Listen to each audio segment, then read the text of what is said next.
저는 오늘 어둠에서 빛으로 사무엘상 강의 7번째로 하나님께 굴복하기를 거부하는 블레셋이라는 제목으로 하나님 말씀 증거하도록 하겠습니다.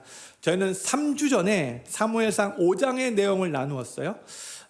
기억이 가물가물할 수 있기 때문에 잠깐 복습을 해보도록 하겠습니다. 이스라엘은 하나님께 여쭈어보지도 않고 블레셋과 전쟁을 치르다가 패배를 맛보죠. 이스라엘의 리더들이 전쟁에서 패배한 다음에 모여서 왜 우리가 블레셋에게 졌지? 의논을 하다가 자신들이 잘못한 것은 생각하지도 않고 하나님께 여쭈어보지도 않고 그냥 막 나간 것에 대해서는 전혀 생각하지도 뉘우침이 없이 그냥 또 전쟁에서 이기고 싶은 그 마음이 하도 커서 분명히 율법에서 그렇게 말씀하고 있지는 않은데 하나님의 언약궤를 전쟁터로 옮겨와서 하나님의 언약궤를 놓고 전쟁하자. 그래서 전쟁에서 꼭 승리하자. 이렇게 결정을 내립니다. 그러니까 이스라엘은 전쟁에서 승리하고 싶은 마음이 커서 하나님과의 뜻과는 무관하게 하나님의 그 언약궤를 마치 부적과 같이 사용하려고 했던 거죠. 그러나 이스라엘은 블레셋과의 두 번째 전쟁에서 더 크게 패배하게 됩니다. 그리고 이번에는 하나님의 언약궤마저도 블레셋에게 빼앗기게 되죠. 하나님의 입장에서 볼 때는 어떻게 보면 치욕스러운 사건이라고 할 수 있어요. 그런데 이제 하나님의 이 언약궤는 블레셋의 5개 도시 중에 하나였던 제일 처음에 이제 아스돗으로 옮겨지게 되었어요. 아스돗으로 옮겨진 이유는 무엇인가? 아스돗에 블레셋 사람들이 섬겼던 다곤 신의 신전이 있었기 때문이에요. 그래서 이 하나님의 언약궤를 다곤 신 앞에서 전리품으로 바친다는 그 명목하에, 그러니까 이스라엘 백성들이 믿고 있었던 여호와 하나님이 블레셋 사람들이 믿고 있었던 다곤 신에게 패했다라는 그런 의미로 이 블레셋 사람들은 아주 교만한 태도로 우쭐대게 하나님의 언약궤를 다곤 신상 앞에 전리품으로 바친 거예요. 성도님들 3주 전에 나눴는데 다곤 신의 그 모양, 모습 기억이 나십니까? 어떻게 생겼어요? 네, 인어 왕자가 인어 공주 얼굴은 남자인데 인어 공주같이 생겼죠. 그렇죠? 이상하게 생긴 다곤 신이었어요. 그렇죠? 근데 하나님의 언약궤를 그 다곤 신상 앞에다가 놔뒀는데 어떤 일이 일어났는가? 여호와 하나님께서 다곤 신상의 목을 끊으시고 손발을 다 끊으셨어요. 그리고 그 몸뚱아리만 땅바닥에 엎드러지게 됐어요. 하나님은 블레셋 사람들에게 너희들 완전 착각한 거야. 내가 너희들이 믿는 그 다곤신과 견줄 수 없는, 비교할 수도 없는 참 하나님이지. 이걸 직접 이런 모습으로 알려주신 거예요. 하나님의 언약궤는 그 다음에 계속해서 바로 블레셋 다른 도시로 이렇게 옮겨졌는데 가는 곳마다 그 하나님의 언약궤가 있는 곳마다 계속해서 아주 엄청난 일들이 일어나요. 가는 곳마다 막 독종이 막 일어나고 블레셋 사람들은 막 질병에 걸려서 막 죽게 되었어요. 그러니까 여호와 하나님은 그 어떤 이방 신들과 비길 수도 없고 견줄 수 없는 정말로 위대하고 광대하신 하나님을 하나님께서 직접 보여주신 거예요. 그로 말미암아 블레셋 땅이 완전 초토화가 돼버렸어요. 쑥대밭이 돼버리고 말았어요. 그로 인해서 블레셋 사람들은 이제 두려움에 휩싸였고요. 어떻게 보면 패닉 상태에 이르게 돼요. 사무엘상 5장 3주에 그렇지만 마지막 9절이 12절인데 이렇게 기록되어 있어요. 사무엘상 5장 12절 같이 읽겠습니다. 시작.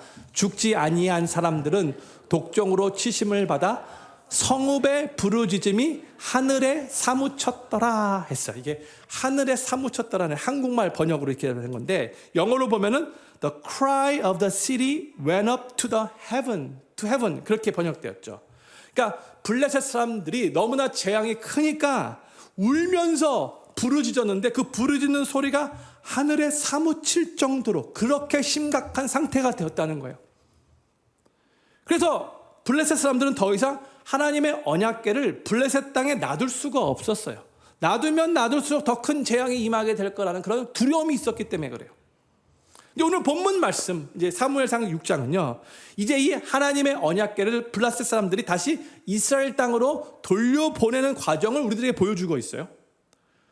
근데 보편적으로 그냥 일반적으로 생각할 때에 하나님께서 블레셋 땅을 그렇게 막 초토화시키며 엄청나게 일하셨고, 또 이 블레셋 사람들도 너무나 그 재앙이 너무나 무서워서 울부짖는 소리가 하늘에 사무칠 정도로 그렇게 심각한 상황이 되었는데, 그러면 이쯤 되면은요, 블레셋 사람들이 우리가 믿는 이 다곤 신은 저 여호와 하나님과 비길 수 없을 정도로 어떻게 보면 정말 무능력하고 아주 무력한 신이구나, 이것을 깨닫고 저 하나님, 여호와 하나님이 진짜 참신이구나, 그 여호와 하나님께 굴복해야 될 것 같은데, 굴복 정도는 일단 아니지만 저 여호와 하나님은 어떤 분이신가 더 알고 싶은 마음이 생겨야 될 것 같은데, 그럼에도 불구하고 블레셋 사람들은 여전히 미련을 버리지 못하고 하나님, 여호와 하나님께 굴복하기를 거부하는 모습을 오늘 본문 말씀에서 계속해서 보여주고 있어요. 안타깝게도. 저는 오늘 말씀을 통해 혹시 우리 삶은 이런 블레셋 사람들과 같은 모습으로 살고 있지는 않은가?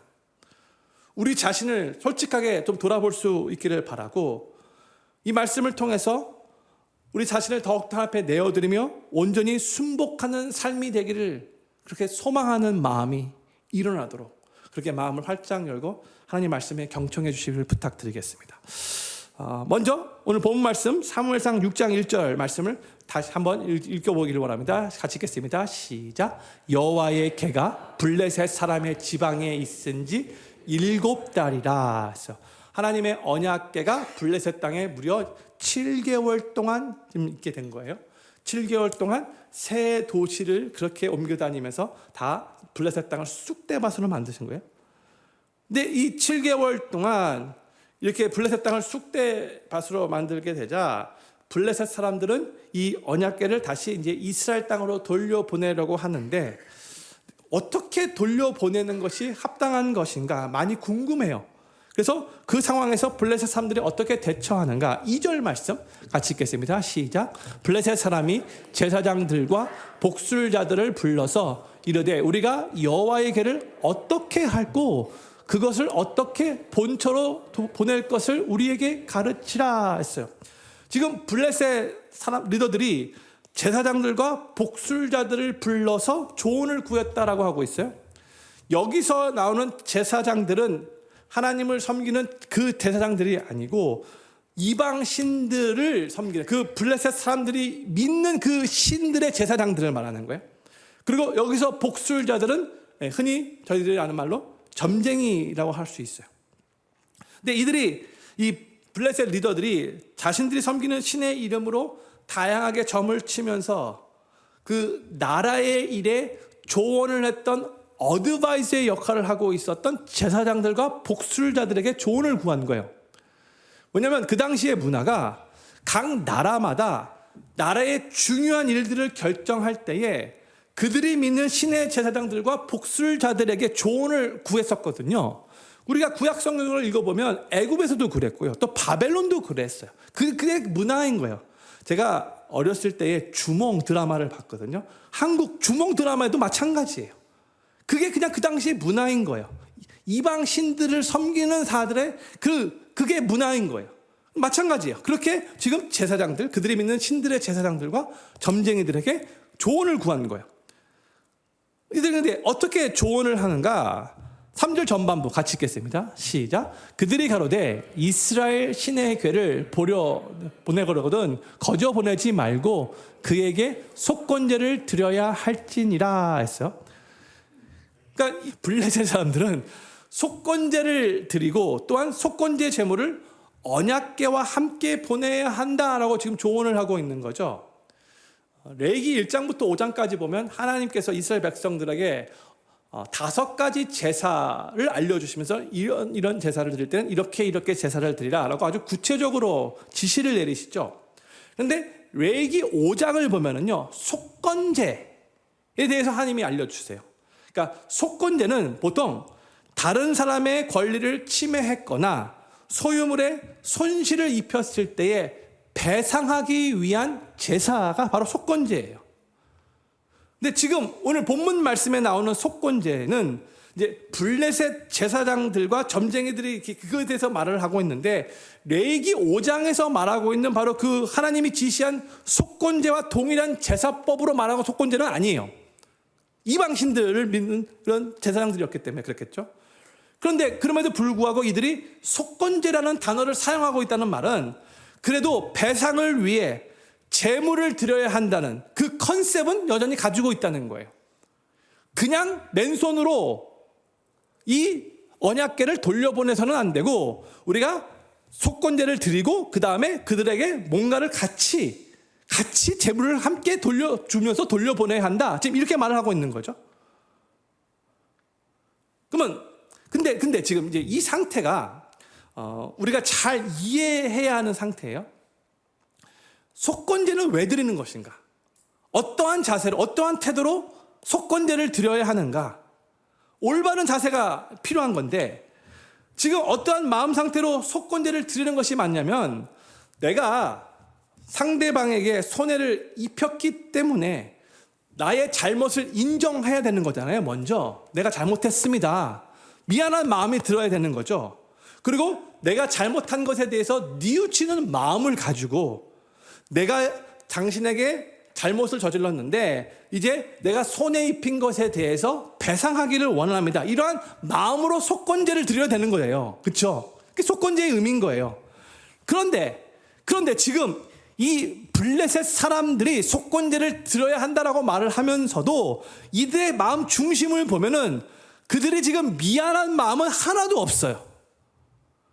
회개하는 마음 조금도 없어요. 이 속건제가 그저 자신들의 유익을 위해서 이렇게 해야 한다라고 생각하고 있는 거예요. 3절 후반부에 보면 그들이 그렇게 속건제를 드려야 하는 이유를 이렇게 말해주고 있어요.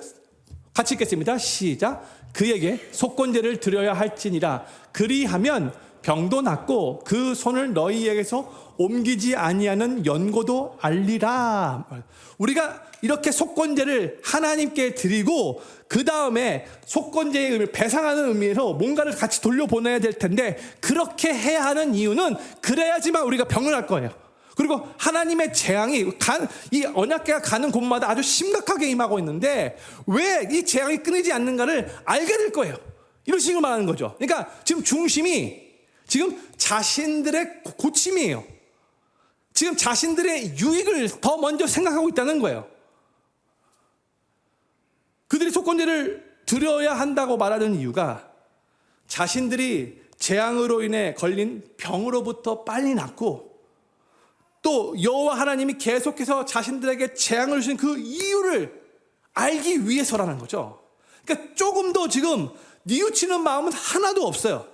빨리 자신들에게 임했던 그 재앙이 없어지기를 바라는 마음으로, 그 위기를 모면하기 위해서 자기들 스스로 착안하는 방법인 거예요. 이해하시겠죠? 성도님들, 제가 왜 이 말씀을 성도님께 드리냐면, 우리가요, 우리의 삶을 볼 때도 우리의 잘못과 우리가 하나님 앞에 너무나 교만해져서, 또한 우리가 죄된 삶을 살기 때문에 그로 인해서 하나님이 우리를 징계하실 때가 있거든요. 우리를 사랑하시기 때문에 하나님이 징계하시는 거예요. 그 죄악된 길에서 돌아서게 하기 위해서, 너무나 교만해졌는데 겸손하게 하기 위해서, 우리의 잘못된 길을 이제 올바른 길로 인도하기 위해서 하나님 우리를 징계하시는 거예요. 그런데 그때 우리가 그 잘못과 교만과 죄악을 뉘우치면서 회개하지는 않고, 우리가 가던 잘못된 길에서는 돌아서지는 않고, 그저 우리 삶에 임한 그 징계를, 그 위기를 빨리 모면하기 위해서만 하나님께 기도할 때가 많아요. 하나님은 우리를 더욱더 성화시키시기 원하셔서, 올바른 길로, 거룩한 길로 인도하시기 원하셔서 그 징계를 우리 삶에 허락하신 건데, 우리는 그 하나님의 뜻을 완전 무시해버리고 그저 지금 내게 처해 있는 그 힘든 상황을 빨리 빠져나오고 싶은 거기에만 집중할 때가 많다는 거예요. 하나님의 뜻은 다른 데 있는데 나는 지금 이 위기로부터 벗어나고 싶은 거예요. 너무나 여기에만 집중한다는 거예요. 근데 이것은 건강한 올바른 신앙인의 모습이 아니죠. 이것은 이방 사람들, 세상 사람들, 하나님을 믿지 않는 블레셋 사람들의 모습인 거예요. 그리고 우리가 꼭 기억해야 될 것이 뭐냐면, 이렇게 우리가 이런 태도를 가지면, 빨리 그냥 이 위기만 벗어나기를 원한다는 그런 자세를 가지면 하나님의 그 징계가 더 오랫동안 지속될 수 있다는 것을 기억해야 돼요. 지금 하나님이 뜻이 있어서, 목적이 있어서 그 징계를 허락하셨는데 그 하나님의 뜻과 목적은 무시해버리고 빨리 이 어려움에서 벗어나게 해주십시오, 여기에만 집중한다면 그 징계는 점점 더 오래 갈 수밖에 없다는 거죠. 저는 필름교회 모든 성도님들이 하나님께서 우리의 잘못과 우리의 교만과 우리의 죄악으로 인해 우리를 징계하실 때에 그저 그 힘든 상황을 모면하고 빠져나온 데만 집중하지 않기를 바라고, 그 하나님의 징계 가운데 있는 하나님의 그 선한 뜻과 목적을 잘 이해하셔서 삶이 올바른 길로 다시 돌아가고 더욱더 성화되어지게 되를 우리 구주 예수님의 이름으로 간절히 축원합니다. 이제 블레셋 사람들이 그럼 속죄물로 우리가 무엇을 이 언약궤와 함께 돌려보내야 할까 이렇게 물어보게 됩니다. 그리고 제사장들과 점장이들은 이렇게 조언을 해요. 4절 말씀 같이 읽겠습니다. 시작. 그들이 가로되 무엇으로 그에게 드릴 속건제를 삼을꼬, 가로되 블레셋 사람의 방백의 수요대로 금독종 5과 금지 5이라야 하리니 너희와 너희 방백에게 내린 재앙이 일반임이니라 했어요. 여기 보면 블레셋 방백의 수요대로, 그 숫자대로 금독종 5과 금지 5을 보내라고 조언을 하고 있죠. 제가 전에도 말씀드렸지만 지금 이 블레셋은 5개 도시로 구성된 그런 도시 연맹체라고 말하고 있어요. 그렇죠? 어떤 5개 도시가 있어요? 아스돗, 가드, 에글론. 그렇죠? 이게 벌써 이미 언약궤가 있었던 곳이죠. 그런데 여기다가 2개가 더 있어요. 가사, 아스글론. 그렇죠? 그러니까 지금 이 블레셋이 5개의 도시가 있고 각 도시를 다스리고 있는 방백, 어떻게 보면 리더가 될 수 있고 왕이 될 수가 있는데 그 숫자대로 5개의 숫자가 나오는 거예요. 그 숫자대로 금독종 5개와 금지 5개를 속건제 제물로 그렇게 드리자라고 제안을 하고 있는 거예요. 그런데 지금 독종을 금으로, 그다음에 쥐를 금으로 만들어서 돌려보내자라고 제안하고 있는 이유가 무엇인가? 그 당시에 그 이방인들 머릿속에는요, 자신들이 섬기는 신에게 어떠한 소원을 빌 때에 그 내용을 형상화해서 바치는 관습이 있었어요. 예를 들면 노예가 있었는데 자기가 자유인이 되고 싶어요. 그러면 자유인이 되고 싶을 때에 어떠한 제물을 드리는가? 그러니까 자신이 쇠고랑은 보통 이 노예를 상징하잖아요. 그렇죠? 자신이 이렇게 차고 있는 그 쇠고랑을 어떻게 보면 금으로 만들어서 이것을 자신이 믿는 신에게 드리는 거예요. 그러면서 나 자유인 되게 해주십시오, 이렇게 비는 거죠. 또 승리하기 원하는 군사가 있다면은 자신이 갖고 있는 검을 그 자신이 믿는 신에게 드리는 거예요. 나 이번에 싸우러 나가는데 승리하게 해주십시오, 이런 의미인 거예요. 그러니까 뭔가를 드린다는 것은 자신이 원하는 그 형상화를 그렇게 드림으로 자기가 원하는 것을 받기 원한다는 뜻이에요. 그게 그들의 관습이에요. 그런데 지금 이들이 쥐 모양으로 된 그 제물을 금으로 만들어서 드리자라고 제안한 이유는 그들이 그 쥐들로 말미암아 독종이 지금 퍼지고 있다라고 믿었기 때문에 그런 거예요. 그러니까 지금 이 쥐들로 말미암아 독종이 퍼지고 있는데 이 독종이 여기서 끝나기를 바랍니다 하는 마음을 그렇게 지금 제물로 만들어서 금으로 만들어서 보내자라고 이렇게 말한 거죠. 그러면서 블레셋의 제사장들과 점쟁이들이 그렇게 제안한 이유를 또한 말합니다. 5절 말씀, 5절 같이 읽겠습니다. 시작. 그러므로 너희는 너희 독종의 형상과 땅을 해롭게 하는 쥐의 형상을 만들어 이스라엘 신께 영화를 돌리라. 그가 혹 그 손을 너희와 너희 신들과 너희 땅에서 경하게 하실까 하노라 했어요. 지금 전반부에는 제가 이 말씀을 잘 풀이하기 위해서 최선을 다하도록 하기 때문에 조금 드라이하게 들릴 수 있겠지만 잘 따라와 주시면 좋을 것 같아요. 지금 보세요. 지금 이 저들이 믿는 제사장들과 또 이 점쟁이들이 이렇게 제안을 하면서 확신 가운데 제안한 게 아니에요. 뭐라고 말해요? 그가 혹 그 손을 너희와 너희 신들과 너희 땅에서 경외하게 하실까 하노라 해요. 확신 가운데 이렇게 제안하고 있는 게 아닌 거예요. 그 재앙을 이렇게 하면 우리 가볍게 해주지 않을까? 이렇게 소망하는 마음으로 말하는 거죠.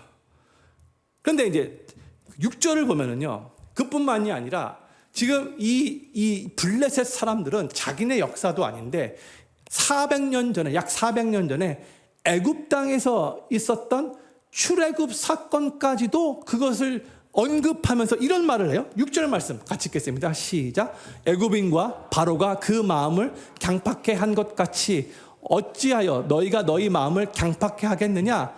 그가 그들 중에서 기이하게 행한 후에 그들이 백성을 가게 함으로 백성이 떠나지 아니하였느냐 했어요. 지금 무슨 말을 하고 있는 거예요? 400년 전에 애굽 땅에서 있었던 출애굽 사건을 말하고 있는 거예요. 블레셋 사람들이 출애굽 당시에 애굽의 바로왕이 마음을 강팍하게 먹어서 이스라엘 백성들을 곧바로 출애굽시키지 않았죠. 자유롭게 내보내지 않았죠. 그래서 10가지의 재앙이 그 땅에 임하게 돼요. 그렇죠? 피계, 이파, 온독, 우매, 흑장. 그렇죠? 10가지 재앙이 임했어요. 그렇죠? 그러고 나서 10번째 재앙인 장자가 죽는 그 재앙을 통해서 결국 두 손수만 달고 내보냈잖아요. 그렇죠? 이제 가십시오 했잖아요. 그렇죠?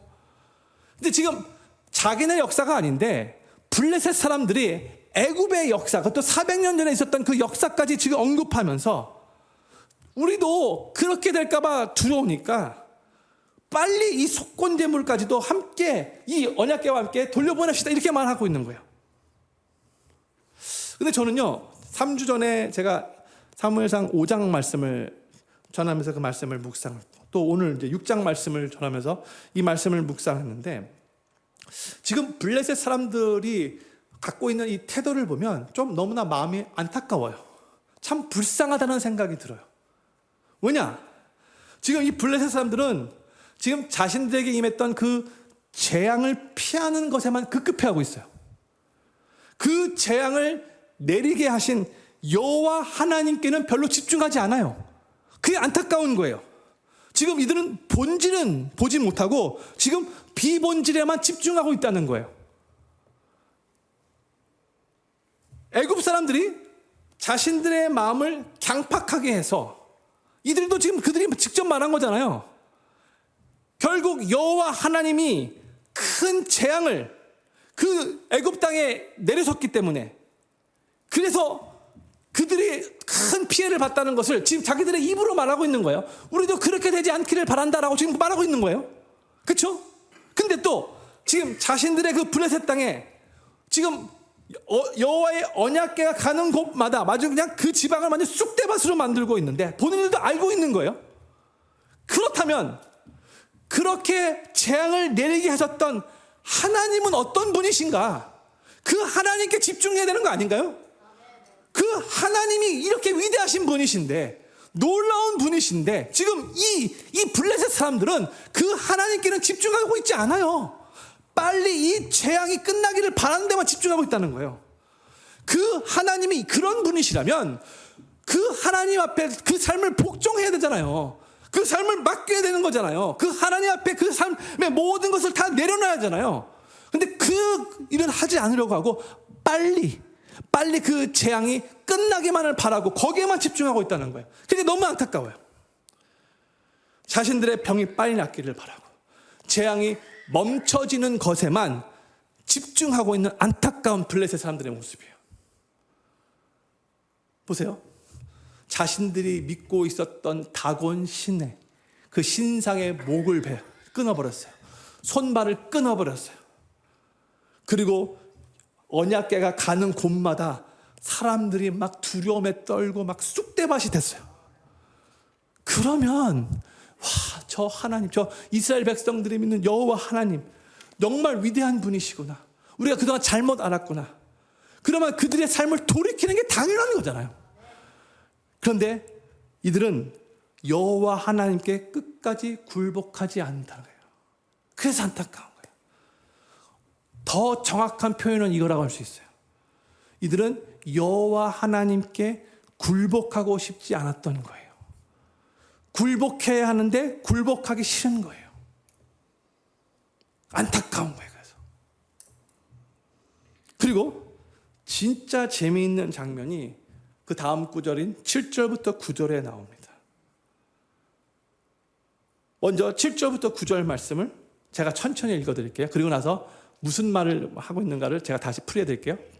그러므로 새 수레를 만들고 멍에 매어 보지 아니한 젖나는 소 둘을 끌어다가 수레를 소에 메우고 그 송아지들은 떼어 집으로 돌려보내고 여호와의 궤를 가져다가 수레에 싣고 속건제에 드릴 금 보물은 상자에 담아 궤 곁에 두고 그것을 보내어 가게 하고 보아서 궤가 그 본 지경길로 올라가서 벳세메스로 가면 이 큰 재앙은 그가 우리에게 내린 것이요 그렇지 아니하면 우리를 친 것이 그 손이 아니요 우연히 만난 것인 줄 알리라 했어요. 지금 이들이 하나 테스트를 하고 있는 거예요. 제가 천천히 설명해 드릴게요. 다시 7절 말씀 보여주세요. 블레셋 사람들은 이스라엘로 이 언약궤, 하나님 언약궤를 보내면서 새 수레 위에 언약궤를 올려놓고 누가 그 수레를 끌게 했어요? 좀 길지만 멍에 매어 보지 아니한 젖나는 소 둘. 그 수레 위에 있는 언약궤를 끌게 한 거예요. 그렇죠? 멍에 매어 보지 않는 소는 뭘 의미하는 것인가? 아직 길들어지지 않은 소를 의미하는 거예요. 한 번도 멍에를 매지 않았기 때문에 길들어지지 않은 거예요. 그러니까 조금만 흥분해도 자기 마음대로 막 통제되지 않게 막 마구 날뛸 수 있는 소라는 뜻이에요. 그렇죠? 그리고 젖나는 소는 뭘 의미하는 것인가? 이것은 새끼 송아지를 갓 낳은 암소를 말하는 거예요. 그런데 성도님들, 젖나는 소는요, 자기가 낳은 새끼 송아지를 놔두고 다른 데 갈 수 있나요? 없나요?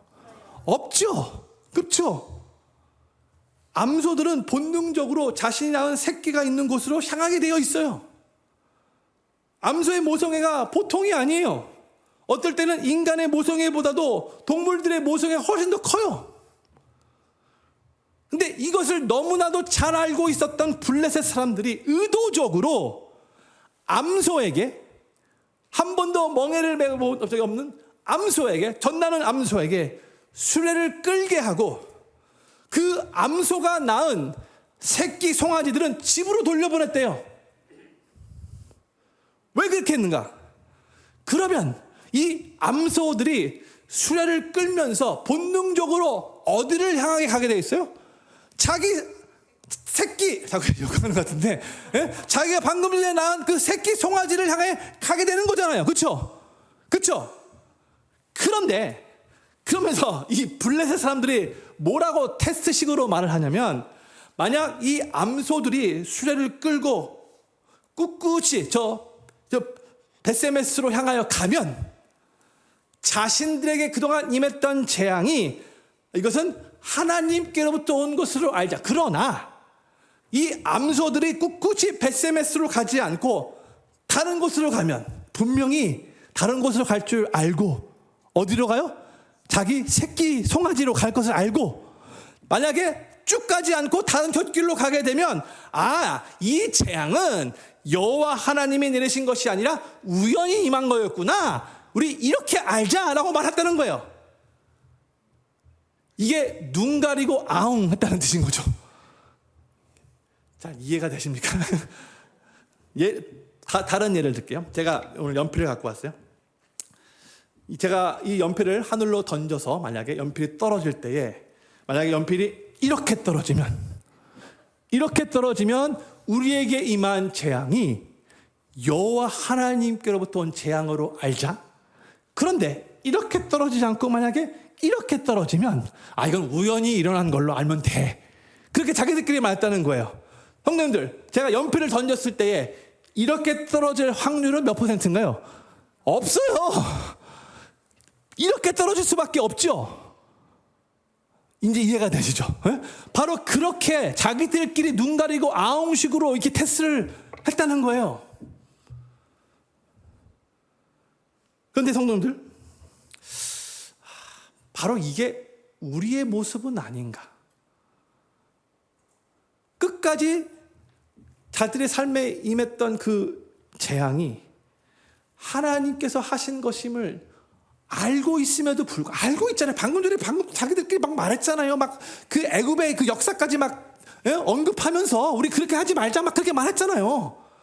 알고 있는데 미련은 버리지 못하고 자신들이 엄밀히 말해서 여호와 하나님께 굴복하고 싫으니까 계속해서 자신들의 마음대로 자신들의 그 신을 믿고 싶으니까 끝까지 최선을 다해서 하나님께 굴복하지 않으려고 노력하는 거예요. 이런 식으로까지 막 그냥 눈 가리고 아웅하면서. 근데 우리의 모습이 이럴 때가 있다는 거예요. 분명히 하나님이 나에게 교훈을 주시려고, 내 삶을 올바른 방향으로 인도하시려고, 나를 더욱더 거룩하게, 더욱더 겸손하게, 아름답게 빚으시기 위해서 성화시키시려고 내 삶 가운데 일하고 역사하고 계시는데, 나도 어느 정도 알고 있어요. 하나님이 지금 그 일을 하고 있다는 거 알고 있어요. 그런데 그것들을 우연히 일어나는 일이라고 생각하고 싶을 때가 많다는 거예요. 왜요? 내가 그것이 하나님이 내 삶 가운데 하시는 일이라고 그렇게 인정하는 순간 내 삶을 바꿔야 되거든요. 내가 그동안 행하던 일들 이제는 스탑해야 되거든요.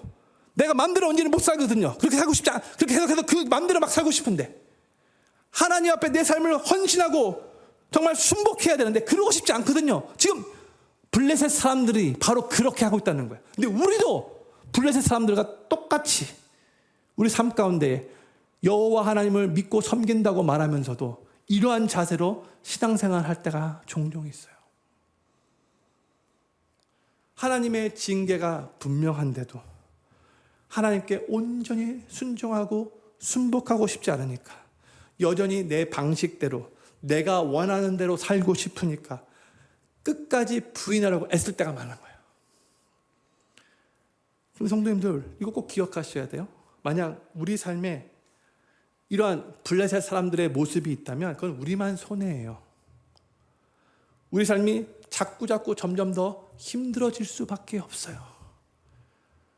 빨리 인정하고 빨리 하나님께 돌아와 빨리 하나님의 뜻에 순종하며 순복하는 것이 우리 삶이 훨씬 더 좋은 거예요.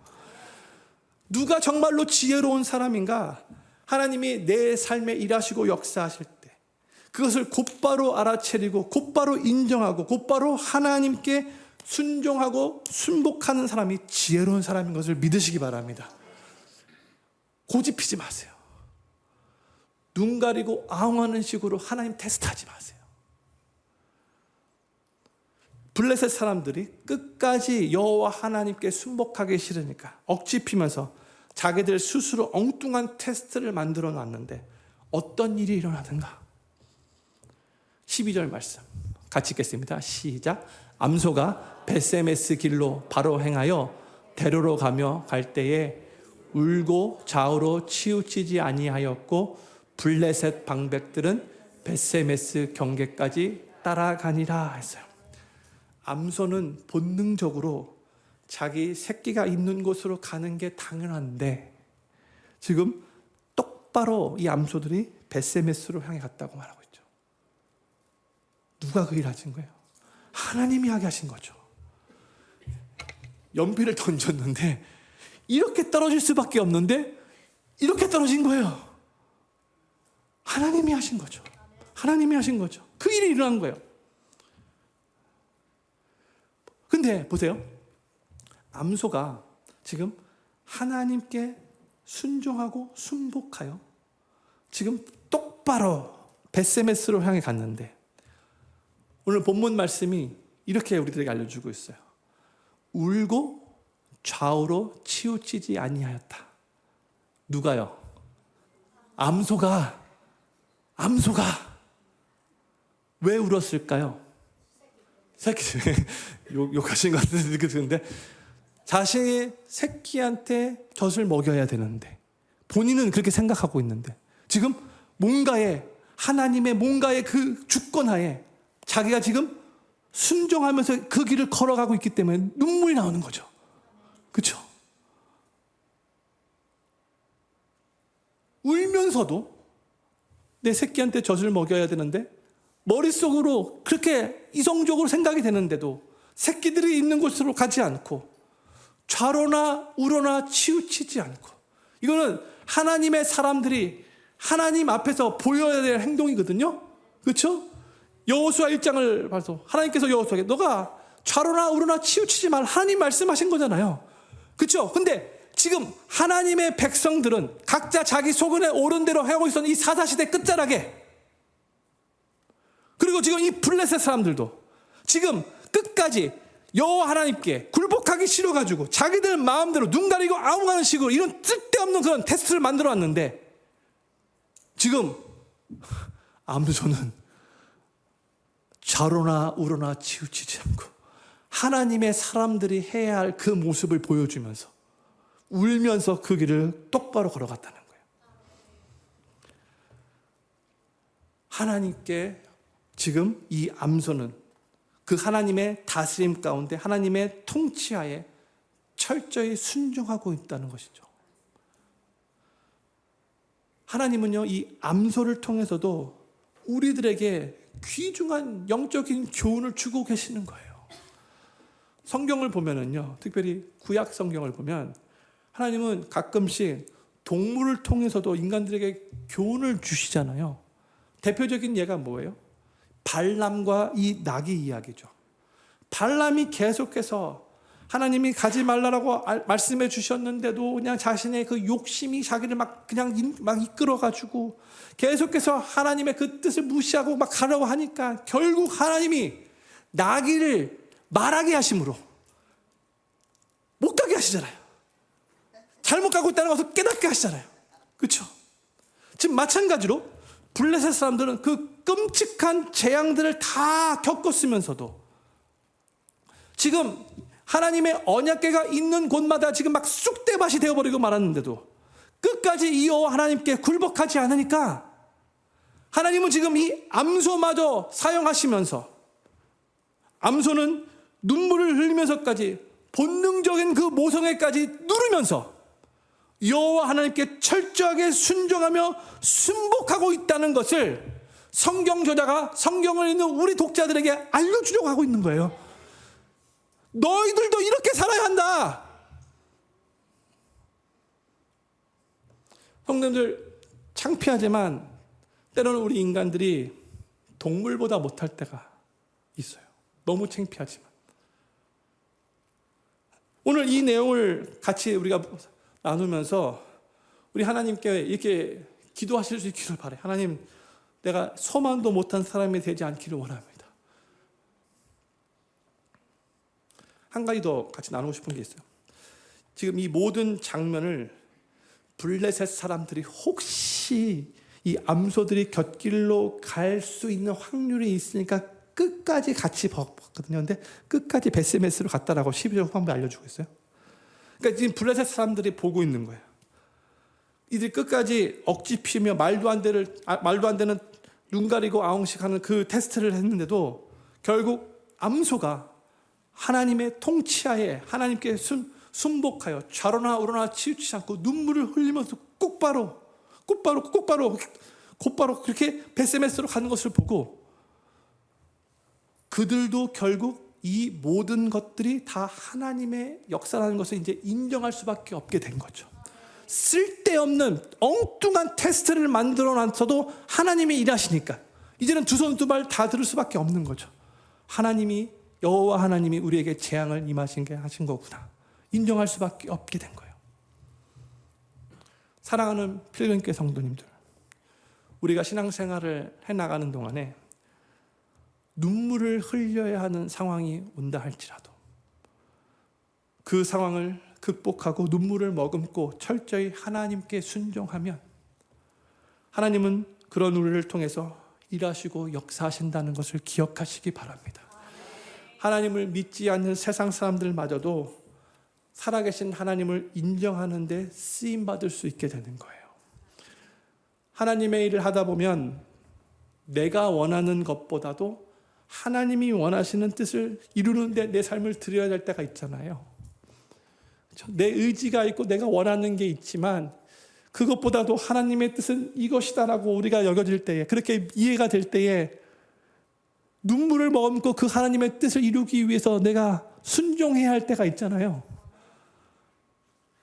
조용히 내 자아를 십자가에 못 박아야 할 때가 있어요. 정말 하고 싶은 말 많이 있지만 나도 하고 싶은 말 많아요. 근데 내가 그 말을 할 때에 덕이 안 되고 하나님의 의를 이루는 것이 아니기 때문에 꾹 참고 인내해야 될 때가 있죠. 그래서 속으로 하나님은 다 아시죠. 공의로운 하나님께서 지금 내가 처해 있는 이 상황 누구보다도 잘 알고 계시죠. 그렇게 믿음으로 하나님 앞에 신뢰해야 될 때가 있어요.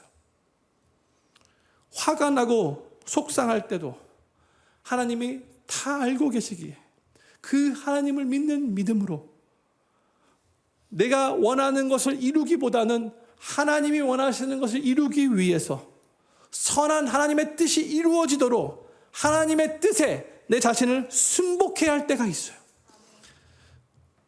근데 그게 바로 참된 순종인 거죠. 다 이해가 되고 다 맞아 마치 그렇게 당연한 거지. 그럴 때 순종하는 건 아무나 할 수 있어요. 세상 사람들도 그건 할 수 있어요. 그런데 정말 하나님을 믿는 우리 신앙인들은 다 이해가 되지 않고 내 안에서 감정이 막 부글부글 끓어오는데도 불구하고 하나님의 선한 뜻을 이루기 위해 내 감정을 억누르고 눈물을 머금고 하나님 말씀에 순종해야 될 때가 있다는 거예요. 그게 참된 순종이에요. 근데 하나님의 역사는요, 그렇게 눈물을 먹으면서까지 참된 순종을 하고 하나님께 순복하는 하나님의 사람들을 통해서 이루어진다는 것을 기억하시기 바랍니다. 또한 하나님은 바로 그렇게 순종하는 사람들을 통해서 영광 받으시고요. 그렇게 하나님께 순종하는 것이 정말로 하나님을 사랑하는 자의 모습이고 온전히 하나님을 섬기는 자의 모습이라는 것을 기억하시기 바랍니다. 하나님을 사랑하는 자가 누구인가? 내 감정 그대로 다 표출하며 내가 원하는 것 그대로 다 살아가며 하나님 사랑합니다 고백하는 자가 정말 하나님 사랑하는 자인가? 비록 내가 힘들고 어렵고 화가 나고 괴롭다 할지라도 하나님의 뜻이 이것이기에 내 감정을 억제하고 내가 하나님 뜻에 순종합니다. 내 자신을 하나님께 의탁하고 맡깁니다. 그렇게 결단하고 그런 삶을 살아가는 자가 바로 하나님을 진실로 사랑하는 자라는 것을, 그게 정말 하나님을 온전히 섬기는 자라는 것을 기억하시기 바라요.